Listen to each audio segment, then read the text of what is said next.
To make it easier to roll out, it's just better just to cut a thin slab of this and then put on the chopping board and roll it out. I floured the chopping board slightly and the rolling pin so that it doesn't stick to it.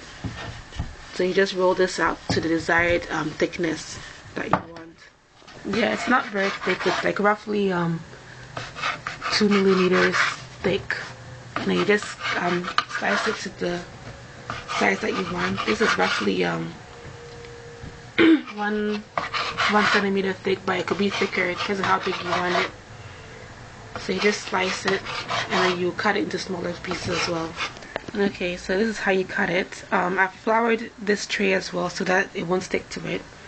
I'm cutting it quite small. This is like roughly half a centimeter to a centimeter thick slices.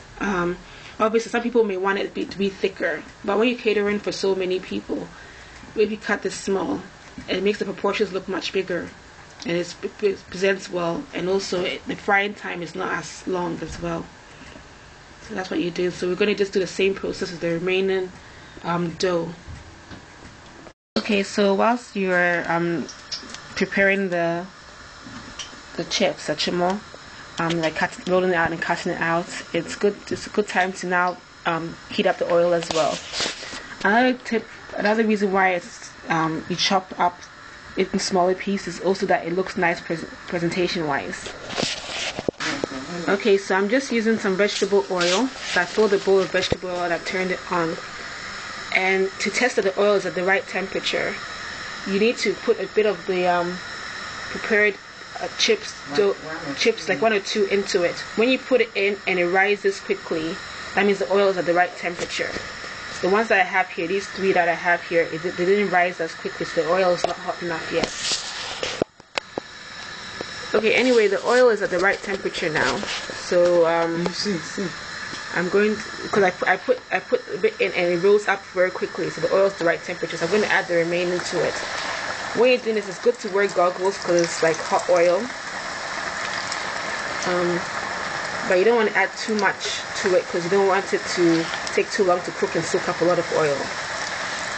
Okay, I'm just putting this in. Keep it at the same temperature until it starts to turn slightly brown. Then you lower the temperature so that it doesn't soak up too much oil. You need to stir it so that it come one. And you need to stir it up as well so that it goes into the individual chips rather than clumping together. Okay, I've reduced the temperature a little bit now, so it's slightly becoming brown in some of them. Yeah, so because I was stirring it, it's forming up the individual slices rather than coming up in clumps. So I'm just going to keep on stirring this occasionally so that it will brown on both sides. When it's the correct color, you just take it off the heat and put it on a tissue paper so the oil would soak on the paper. Okay, so it's a nice golden brown color now. It's a nice golden color. If you don't take it out at this time, it will actually start to burn. So I'm just going to remove it from the oil now. I mean, when you cook the chips to this kind of color, it does keep for a while. It can keep for up to 3 to 6 months, in an airtight container. But if it's too light, that one doesn't that one won't last for too long. But obviously you don't want to have it too dark because that's just burnt and that's going to be too difficult to chew. Yeah, even as I took it out, and it's actually still darkening slightly. So that's the chips done. So so continue the remaining dough, make the same process of cutting it up, rolling it, cutting it, and frying it. Some people also add peanuts to it. If we were to add peanuts, what you do is you get the peanuts that got the skin, you cook it, you boil it in water until you add a bit of salt to the water, and then you boil it so it cooks, and then it'd be easy to peel off the skin. Once the skin's been peeled off, then you fry that as well, and then just mix it into this mixture as well. I haven't got any peanuts today, so I'm not going to do that.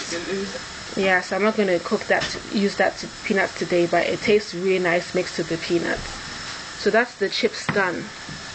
So enjoy it.